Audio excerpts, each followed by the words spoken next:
check, check. Mic check.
Oh boy, here we go. How's everybody doing? We're back with another live stream. It's good to be here. Glad to have you. Sorry about last week. Something came up and I forgot to let everyone know that we weren't going to be doing the show this week. But we've got several people already in the chat, including James, DJ, Sucker Trash, nice name, Sagona, Kirby, David, Oliver, I Complainer, Cully, Wooter, Weggler, and others. Welcome, everybody. Good to have you here. So this week we're doing another video helpline. I think I called it a hotline last week. We're doing helpline this week. So we're going to just mix it up here. Good to see everyone. We've got people from all over the place. And there's already a super chat from Scapo. Great question. He says, intro music goes hard. Lol. What your favorite production that you've worked on? What was your role? Man, I'd have to dig back. It's been a long time since. I imagine you're talking about back when I did actual production. I mean, this is actual production running this channel. Probably a video I did for a cheese company where I got to spend, I don't know, what was it, 2-3 days with some of my besties on a production, and we ate a lot of cheese. And at the end of it, all the cheese they filmed, they couldn't do anything with, so they sent us all home. I think we had, I don't remember, it was pounds and pounds and pounds, lots and lots of cheese for all the crew members, which was awesome because I really, really like cheese. So that was probably my favorite, being able to hang out with, buddies. And that's really important, working with people that you enjoy spending time with, because you're going to spend time with them and there's going to be stressful situations. So good to see you, everybody. If you have a question, drop it down in the comments and we will get this party started. Where'd I already lost that? There it is. So thank you so much for the $5 donation there, Scapo. While everything kind of warms up here and we get the streaming machine up and running, a couple things for the next video, and kind of what's coming up on the channel. So next week we're reviewing this beast, the Pocket 6K Pro Blackmagic. I'm very late in getting to this, but this is a hard one to review because the camera is incredible and absolutely sucks all at the same time. We'll talk about that more. It's going to be next Tuesday. We're going to cover this guy. And, I mean, part of me wants to immediately sell it. Part of me, and I've had it since it came out. I pre-ordered it, but really haven't had time to work with it. And then the other part of me wants to switch to it for my, primary runaround camera. But we'll talk more Tuesday. But in short, the ergonomics almost completely ruin this camera. Way more than any of the other Pocket cameras, including, the 4K and the 6K. So anyway, but the image is amazing. Having ND is incredible. It's just, I hate touching that camera and I just don't want to, but at the same time, the image is so good. So we'll cover that more, on Tuesday, and also talk about this top handle. I don't know if you can see that. Try to block my face so the camera will focus. Come on, baby. Not the handle, the other handle, top handle. There we go. So this is a 3D printed, let's see, let's do this camera. Maybe this will work better. Will that work better? Yeah, that'll work better. So this right here is a small rig handle, and then this is a 3D printed housing that has 2 XLR ports, and then out of these holes I'm going to run cables with XLR mini connectors for the camera. So this kind of thing could be used for this camera or the C70 from Canon. It's pretty much the same situation where they've got mini XLR jacks for those who don't know. Oh, that's speaking of ergonomics. Good grief. Let's take this guy off. See if we can open that up. There we go. There's our 2 dual mini XLRs. Wow, this camera is struggling. There we go. So that'll be kind of fun to talk about this guy. It's a typical Caleb Pike design, way overbuilt, but super, super strong. So that'll be fun. And I'm toying with the idea of soldering that thing up live. Let me know if that would bore you to death or if you'd like to see that, in which case we'll bust out the soldering station and get our nerd on next week. All right, what do we got here? I'm going to scroll up a little bit and dive into the chat. If you have any questions, let me know, and we will get started. Good to see everyone. Man, looking forward to catching up with everyone in person at some point. Just going to go all the way to the bottom here. Love 3D printed top handle adapter idea. Yeah, 3D printing is so much fun. I have the 6K Pro and would be interested in that 3D file. Nice, Evan. Yeah, maybe I'll throw something out, an STL, and people can bust a print. Thanks, Baron. Hey, Baron, good to see you. What's the white camera in the background? That is, speaking of 3D printed, let me grab it real quick.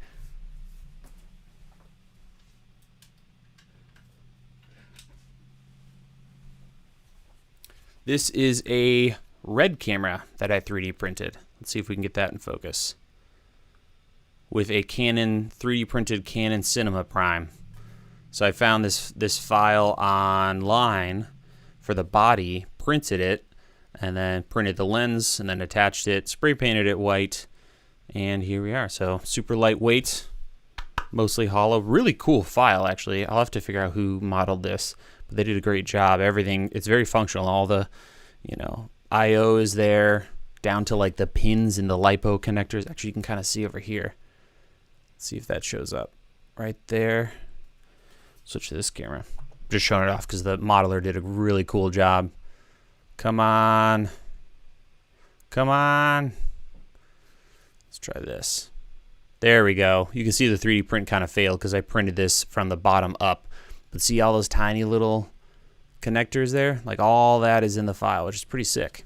So anyway, kind of a fun, whoops, wrong camera.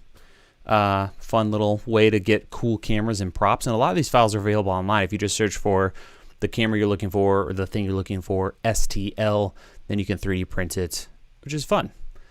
Whoa, we got a super chat from James, 14.99 pounds.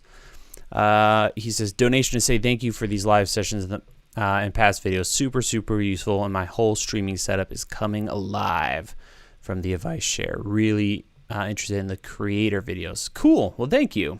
Yeah, in the mornings, early in the mornings, I'm working on that guide. So what I'm probably going to be doing is first updating my Blackmagic guide. There's not much I need to add, but just to make sure this camera is fully supported. So that guide will get updated, and then I'm going to do the A7S III guide, probably an A7 IV guide immediately after, and then we'll jump into that monster of a guide, which is going to be the content creators deal. But thank you. I'm glad the videos have helped. And for those who might be wondering what gear I use, I put that in the description it almost always comes up what mic I'm using and whatnot. So Komodo versus Blackmagic Cinema Camera 6K Pro. I haven't played with the Komodo, but I don't really consider those. I mean, sure, the image and specs are kind of a comparison. That's interesting, but the price is so wildly different. I mean, $2,500 for this guy versus what is it, $6,000 for the Komodo. And then in Komodo land, I mean, me personally, I probably just go out and buy a C70 at that point. And another, autofocus is struggling. What camera are you using? So that's in the description, but we've got the one that was really struggling, I think, is this guy, which is the M50. So this tabletop setup is an M50 with a Canon 50-1.8, which that could just be the lens combination. And then this is has been great so far, but it's the RP, Canon RP with the RF 35mm f1.8. I believe it's at f1.8. So I don't have any like focus points. It's just face detection. And then when I cover up my eyes, it will focus to whatever is there. So things like that, where I had the camera and, you know, I'm trying to give like a pinpoint autofocus, that doesn't really work that great. All right, ready to dive into my wedding videography business. Will be half my income more. I really want to do video work as my full-time job. Do you have any advice on how to find more video work? From Sean. That's a great question. So you're ready to dive into, so you're getting started from scratch, or you've kind of been doing video and you want to make it, you know, your main gig. I would say number one is just work with people, get to know everyone in the area and the industry. Jump on social media and Google, find I still have that super chat up. And thank you again for the donation, Shapeco. Scapo, excuse me. Yeah, get to know everyone in your area and work with them, and just constantly work.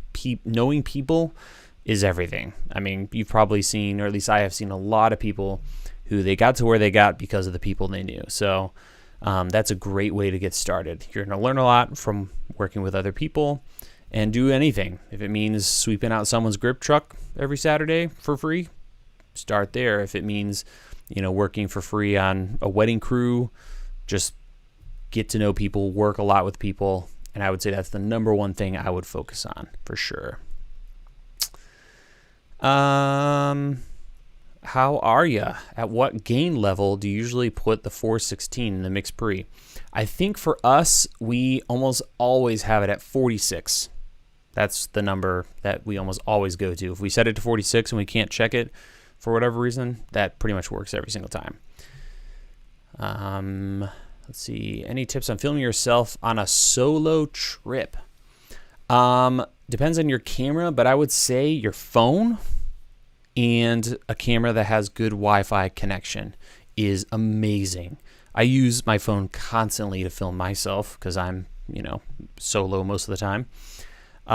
So having, you know, like for instance, Canon's pretty good, Sony, Panasonic, Fuji's awful, but they do have an app, and being able to pull that up. And if you have an iPhone in particular, getting the Field Monitor app, I think I did a video on it in the past. Incredible. Really, really, really good. Allows you to control everything on the camera, video scopes, and a ton of other stuff.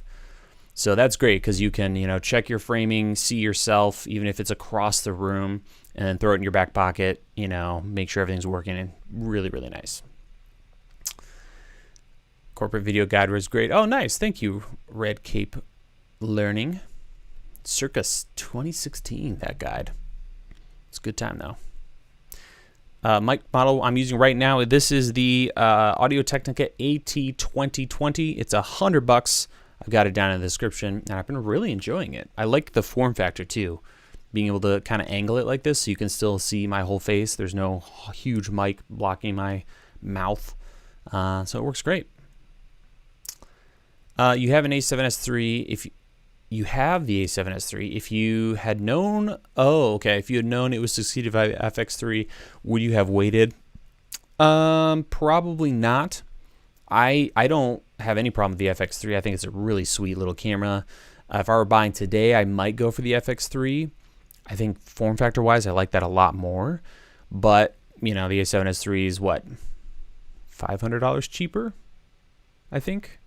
But yeah, the FX3, I'd probably buy that over the A7S III today if you can afford it.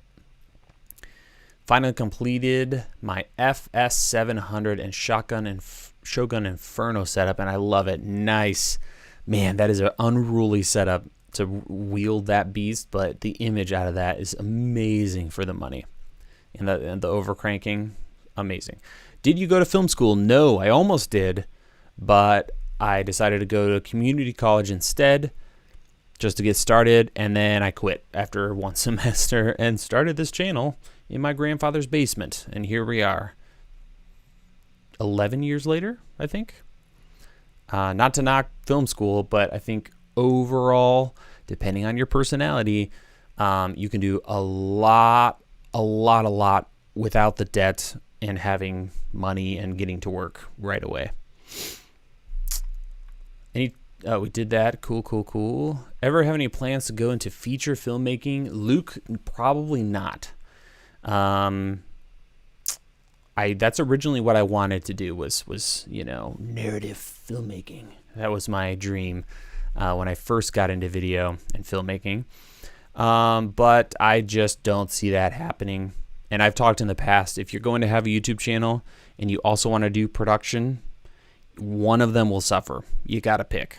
So maybe someday I'll get really tired of this and just go make films. But as it stands, I'm just really interested in just video in general. Taking the gear, especially the amazing budget gear we have now, and trying to irk every last yummy piece of, quality out of what you can get and helping people figure that out. Super pumped for the camera review. That's my dream camera. What are your thoughts on the Canon R3? Really haven't looked into the R3 much. I think if I'm going Canon, it's going to be R6, R5, or C70. The R3. It's a bit out there for me, but I think the C70. I really like the look of that. But this image is insane. So I don't know, $2,500. I still can't believe that's how much it costs.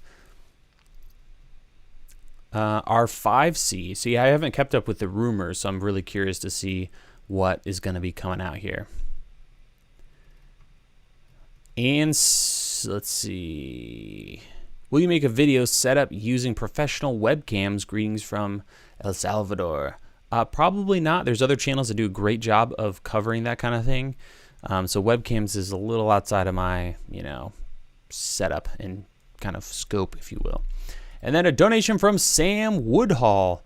Super chat, 10 pounds. And he says, yo, been loving the desk and rig setup videos in your compact A7S III rig. How would you add the K3M to that rig? Or would you record audio externally? Thinking of getting the FX3 to fix the top handle. Yeah, the FX3 would instantly take care of all those issues. Boom, done. You could get one of those relocators for that Sony XLR units. I think you can still get those, right? I can't seem to get that thing anywhere, by the way. The K3M, it's like unobtainium. I want to get it for my upcoming A7S III guide, but I just cannot get a hold of it. It hasn't come back in stock for months, at least from what I've been checking, B&H and whatnot. So yeah, that would be a good way to go. Another option, if you're okay with not going with the Sony route, is the Beach-Tech DXA Micro Pro. It's a little box, amazingly clean auto preamps, USB rechargeable batteries, so you don't have to mess around with 9 volts or anything like that. But yeah, that's probably the route I would take to take care of that. And of course, if you go FX3, all those problems go away. Looking to getting a new camera monitor. The Ninja seems great, but the Feel World's more in my budget. Since I live in the Caribbean, the currency rate is double. Yeah, go for it. The only thing that's rough about cheap monitors, in my opinion, these days is going to be color. It's going to look kind of weird. So you won't be able to maybe trust that. The Ninja's much better. But the Ninja, if you're not going to external record, I would not use that thing. It's really heavy for a monitor. It's noisy. The fan noise is pretty intense. So Shinobi would be a good maybe in between. But yeah, I have nothing against those budget monitors. They have great panels these days, minus color. Trying to set up my YouTube studio, but my room layout has thumbs down. My YouTube room layout has 2 windows, 2 doors in the background. Any creative ways to have 2 doors in your background and not have it look lame? That is a great question, Chris. I had to deal with all kinds of stuff like that in my last studio. I was in a basement. Everything looked gross. So let me see if I can find an example, because that's a really solid question for YouTube, is YouTube setups and things like that. How do you deal with nasty backgrounds? So let's do this. I'm going to switch over to, whoops, here we go. Let's go to my videos and let's go way back. I guess I don't have to go that far back.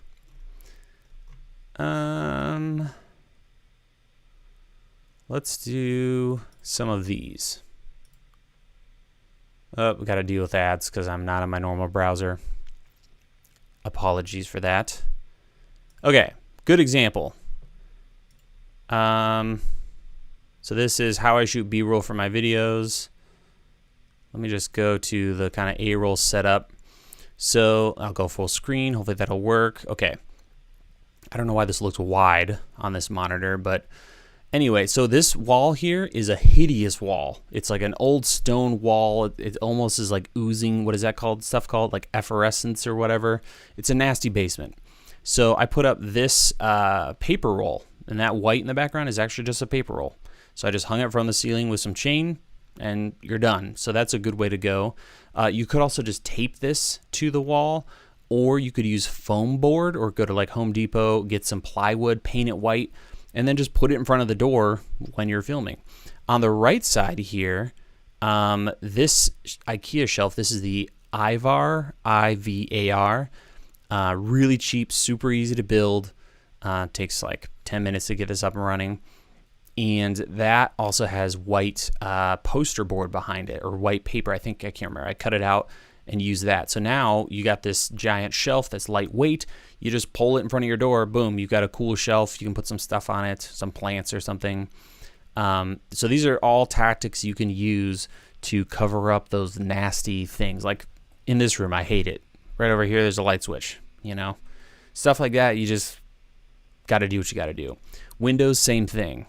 You could use magnets, you know, put magnets on the frame of the window, have something super lightweight that just snaps on there when you're filming a video.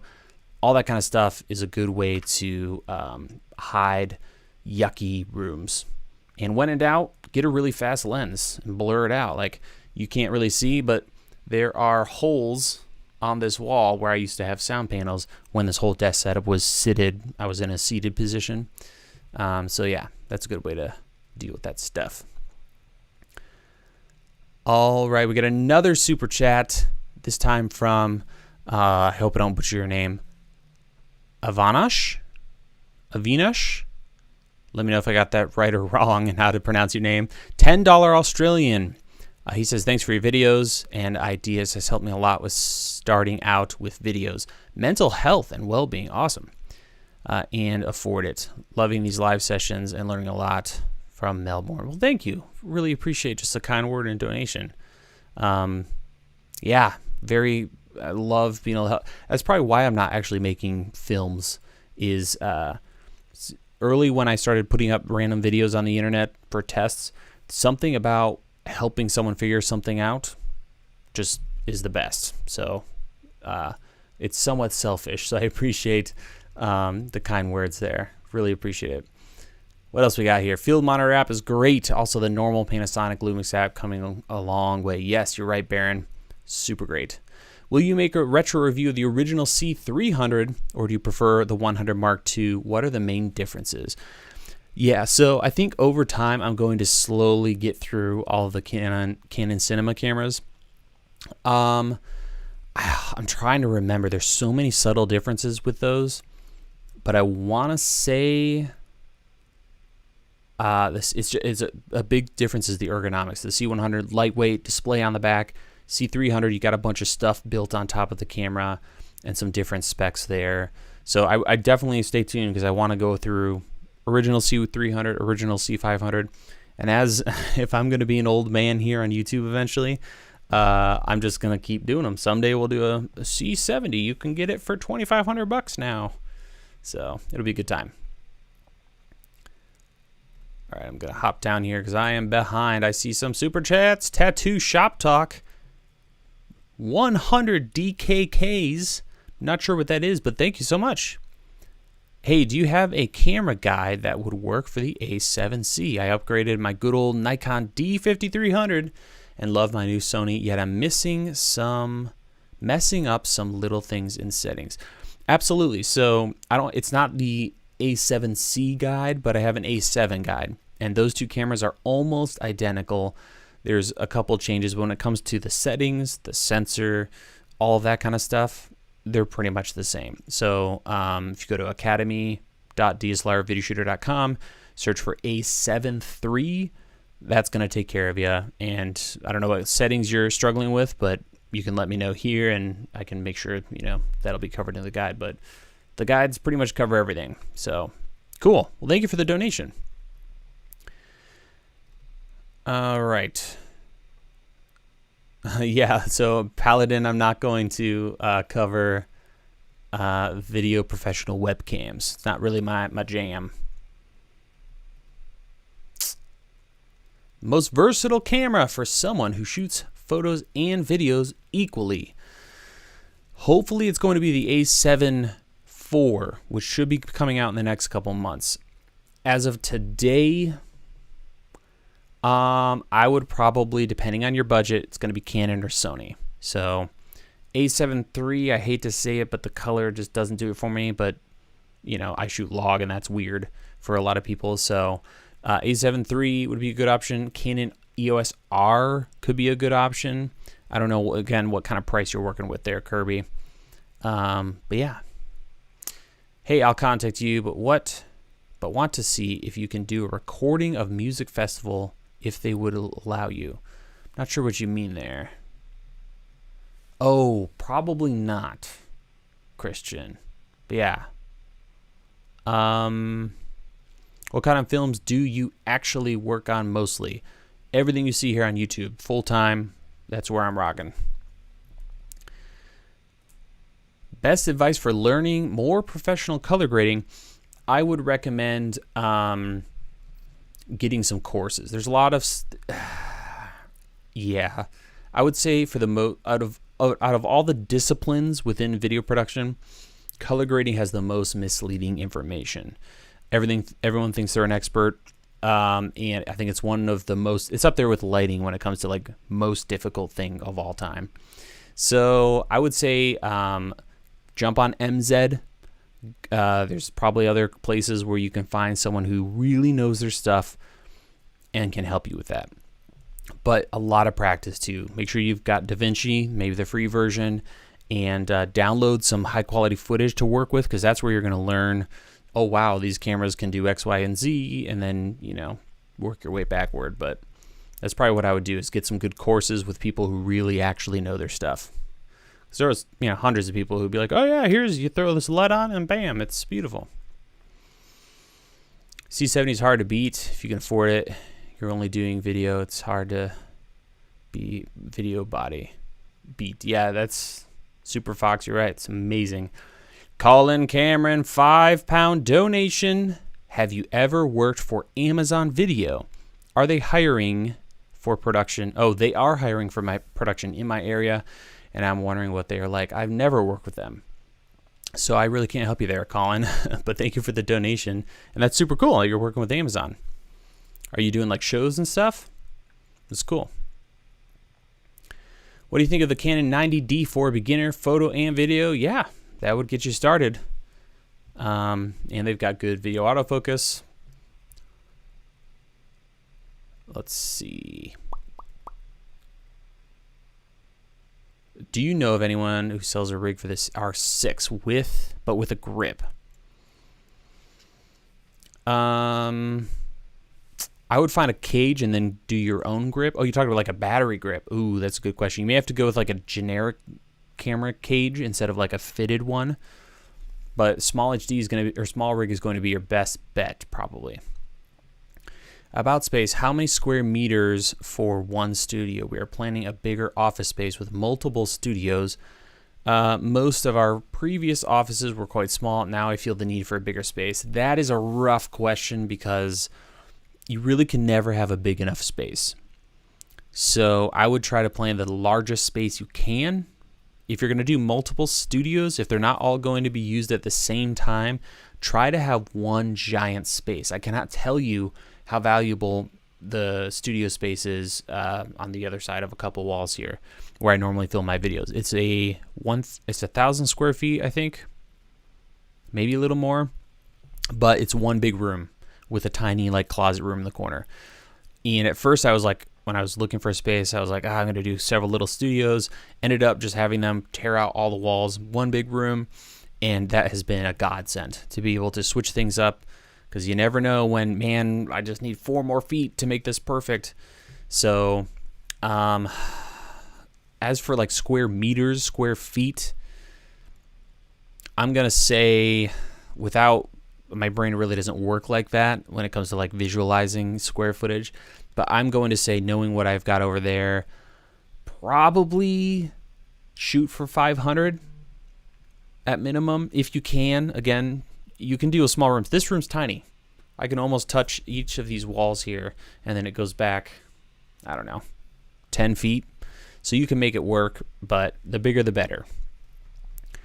And another donation from DJ Sucker Trash, 10 Canadian dollars. No question. Just have seen and loved a ton of your videos, and supporting you back is long overdue. Well, thank you, man. I'm so glad I can help, and that's super sweet of you. I really appreciate that. That's cool. I love that name, Super DJ Sucker Trash. Is the A6000 still okay for indoor podcasts, not necessarily outdoor vlogging? Sure. 1080p, up, thumbs down. There we go. 1080p, and low light's going to be rough maybe, but if you've got some lighting, yeah, totally for, indoor use. I'm sure they're going to update the K3M with the digital interface. Yeah. What do you think about the Atem X Cast from Camera Head Studios? That's the the little button interface that snaps on. I think it's really sweet. I'd like to try one. I don't know if it's going to sway a lot of people from the Atem Mini system, but it is kind of cool to think about like one little cute unit with a couple buttons. Really simple switcher, if that's what we're talking about. Let's see here. Greetings from Finland. I have an EX1. Nice. And the FS700 Atem Star. Sweet. I've been looking for one of those forever. They're impossible to find used. FS seller said it was has raw extension, but firmware is only 1.2 before Shogun 7. Must be sure FS7 has extension. How to do it? I'm not sure exactly what you mean. Oh, I don't know if you're talking about raw on the camera. You do need to have raw installed on the camera. It needs to be an FS700R, or someone must have paid the $500 to upgrade it. You can still get the camera upgraded. If you're talking about the Atem Star, I don't know. I don't think it records raw at all. I think you're just looking at, ProRes essentially. Trying to set up podcast music desk setup, but also take out the camera separately. What mic audio interface would you suggest? Micro versus something requiring an interface. So if you want to remove the camera completely, either of those would work. I would say some kind of interface with a microphone arm like this would be convenient, because you can leave it all set up. You never have to tweak your settings. You don't have to move the microphone. You just unplug the camera and you're done, or not even have it plugged in at all if you're going to have the audio going into your computer over USB. So for recommendations, this microphone's amazing. AT2020, it's in the description. $100. For $30 to $50, you can get the Behringer UM2, I think it is, audio interface. You're done. Plug it in USB to your computer, use that for audio, and then you can just run around with the camera, and you can just leave your audio stuff set up. All right, I'm going to scroll. Do I need to just jump down, guys? I may have to jump ahead. I'm behind as usual. If I missed any questions that you can re-ask them, because I'm going to hop down here to the bottom of the chat. Sorry, guys. need to read faster. Chris Lee, Super Chat, $4.99. Thanks for the tip about covering doors. Possible future video about how to cover your ugly backgrounds.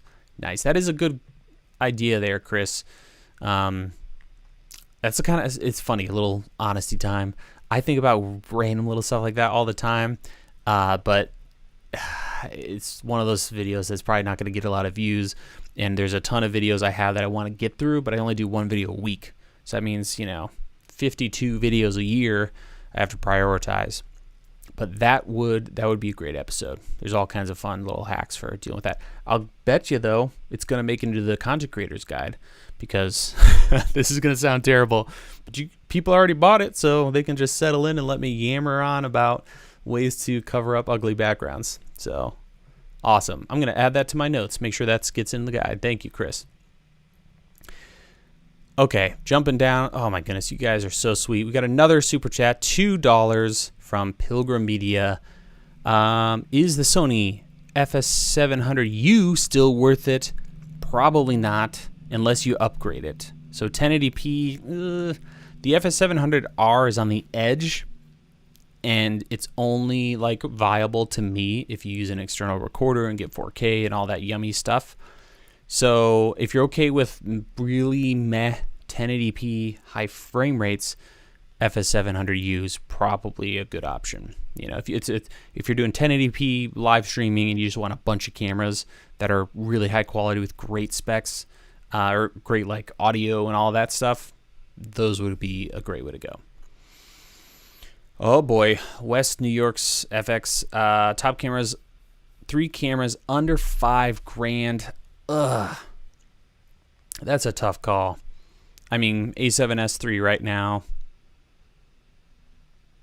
The C70 is in there, right? It's under 5, or is it 5,500? I can't remember. You got me on the spot. Another one under $5,000. I mean, Sony's FX6. That C200 is pretty good. Yeah, I'd probably go with those. I mean, there's a ton of cameras that can fit in that price range, but all right, I'm jumping way down here. I'm catching up.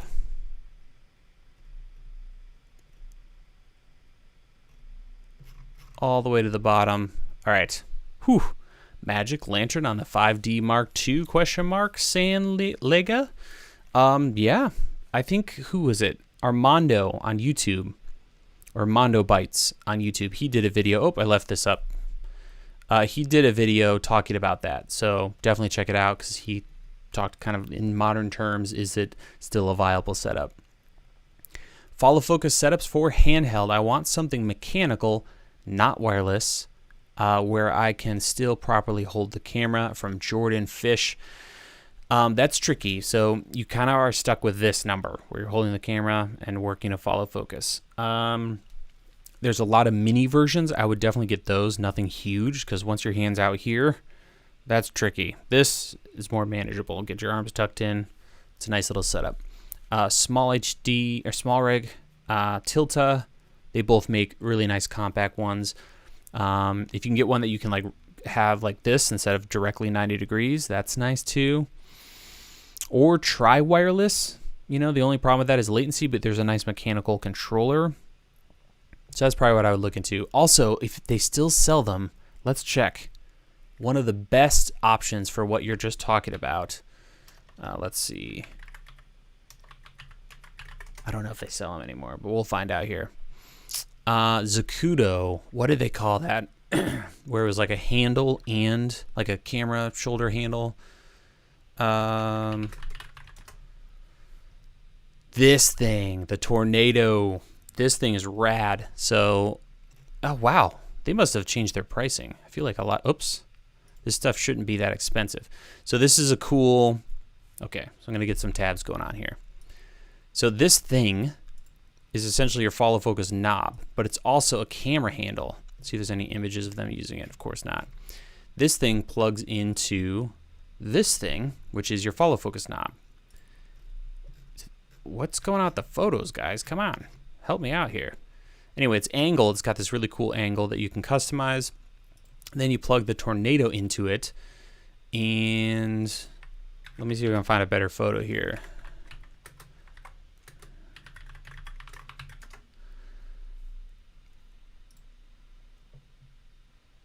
Okay, so here's a good stock photo. New tab. Boom. Okay. You guys see that okay? So now this thing is a handle, so you can actually just rotate your wrist and you're changing focus while also being a handle. So this is a phenomenal setup. If you wanted something more compact, this isn't too bad here, but if you wanted something really compact, I don't know if there's a better way to rig that up, but something like this is probably the most ergonomic when it comes to, you know, a follow focus setup. So I don't know if that's helpful, but that's what came to mind. All right, I've got a few pieces of their gear, but Zacuda's stuff has always been a bit pricey. Yeah, it's rough, but I wonder if it's changed. I'd have to check, because back in the day, man, whew, it was them and Red Rock. If you wanted rigging, that was it. There was no small rig or nothing. You know, I remember buying a really not interesting, boring 2 rods, 2 handles, shoulder pad, and a couple other pieces, and it was like $800 back in the day. So I am going to take a sip of water because I'm parched and starting to crack here.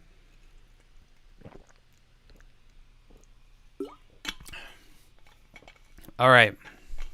Super chat from Abshire Miller.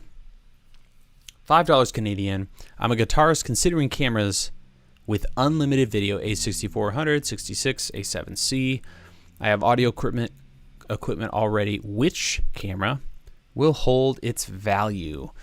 Oh man, Sony's tank traditionally in value. Canon's usually a little better, unless you buy their cinema cameras, and then a couple years later Canon drops the price, you know, by thousands of dollars.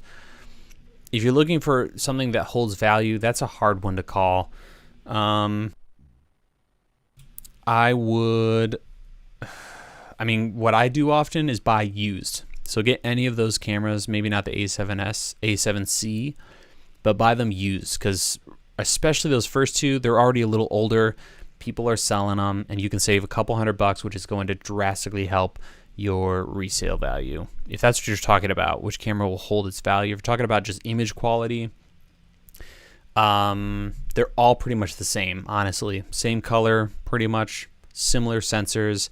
So you're not going to like massively get one thing better over the other. The A7C is full frame, so that's really handy for tight spaces. So yeah, probably if it was me, A6400, several of them if you want several different angles.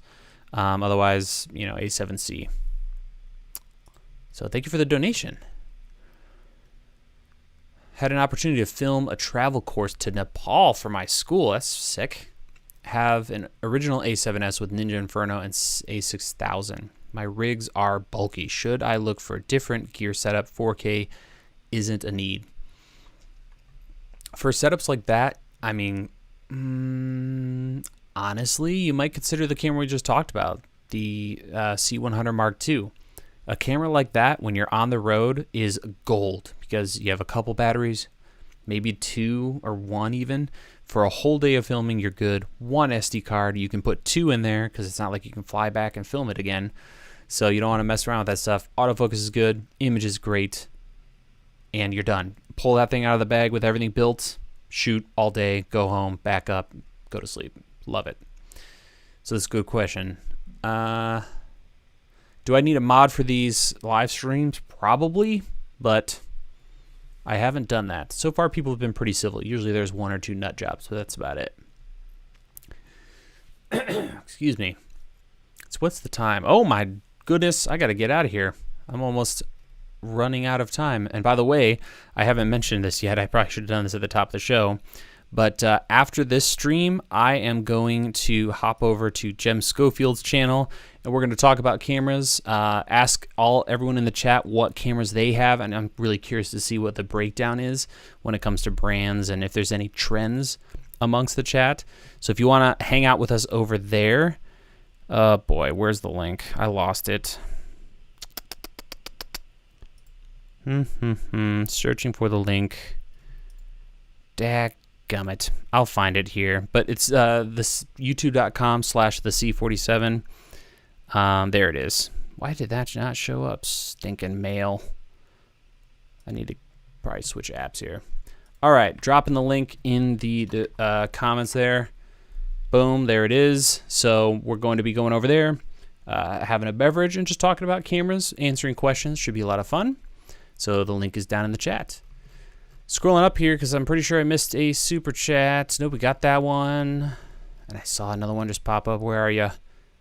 Peter Phillip, $15. A big thank you for your videos. It's been an amazing resource. Question, your thoughts on the Pocket 4K? Still worth it? Absolutely. It's smaller, lighter, more nimble. If you can, I'd swing for the 6K because the image quality is so much better. The color, and it's not just, you know, the log, it's the sensor is so much nicer in my opinion. But totally viable still, the 4K. Thank you so much. $15. Really appreciate that. Good question. Another question or donation. CRC 25,000 from Adrian. So let's say the Nitsi V-mount battery plate is sold out because the OFC. Is there another plate you'd recommend? Yes, it's expensive, but it's oh man, you know what? I can't remember it. Shoot me an email, info@dslrvideoshooter.com, and I'll hook you up, Adrian. I appreciate that. Oh my goodness, you guys with the super chats. Get out of here. What are you doing? Yosef, $100 with more full-frame cinema cameras coming out. Do you think over time filmmakers will want to move away from Super 35? And is Super 35 bigger than APS-C? Thank you for an amazing channel. Thank you, man. That is incredibly generous. Very generous of you. All right. Yes, full frame is going to become more popular. There's way more lenses than there ever have been. That's been a big issue for filmmakers, is huge lens selection for Super 35. But that's going to change. Full frame is going to be kind of the new standard. Not to say we won't use Super 35. And when it comes to size, yes. Super 35, you go Super 35 versus APS-C, there's a slight difference. Super 35 is a little larger.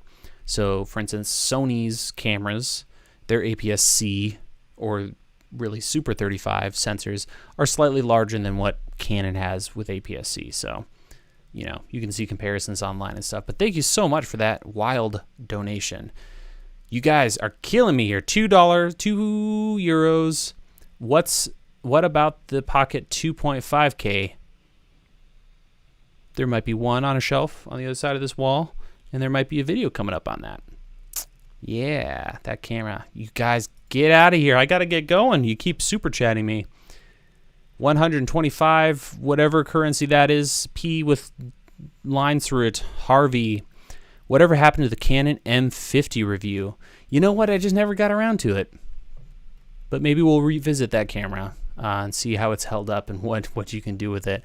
All right, guys, I got to get out of here. I'm going to head over to Jem's channel. If you want to keep this party rolling, there's the link in the comments. We're going to talk about what your cameras are, what cameras you're using, and it should be a good time. Really look forward to see if there's like some trends or if there's some wild, crazy stuff when it comes to what you guys use.